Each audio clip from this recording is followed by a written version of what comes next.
อันทลาย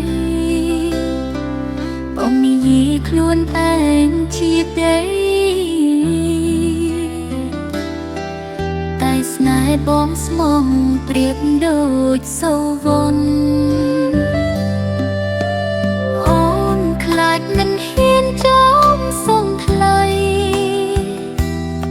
មិនដឹងចិត្តនោមគួរនិយាយអ្វីប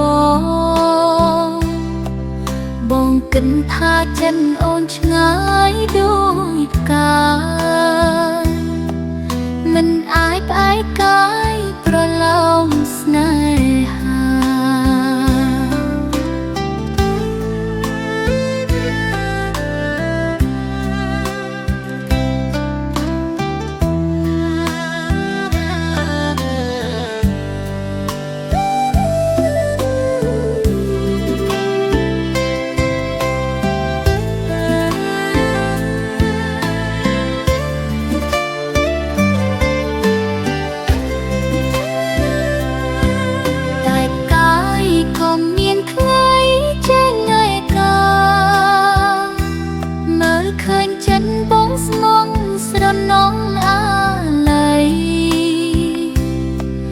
អូនលឺបងដងហើយថ្លៃគ្រប់ដងហាតែអូនខ្លាចគៀមបងថាយអា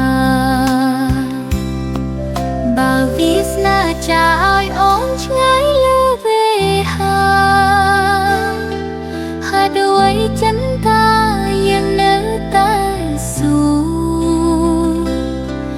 សូមបងកុំឈុំ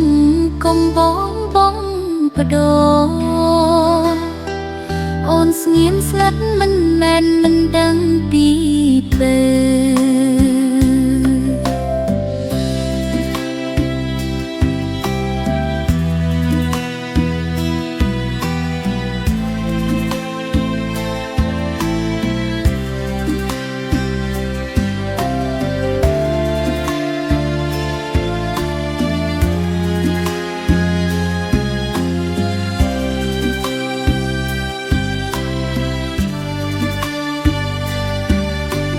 បើស្នេហ៍លែននៅក្នុងរាត្រីមាននៅក្បែរថ្លៃមិនមែនមិនស្រឡាញ់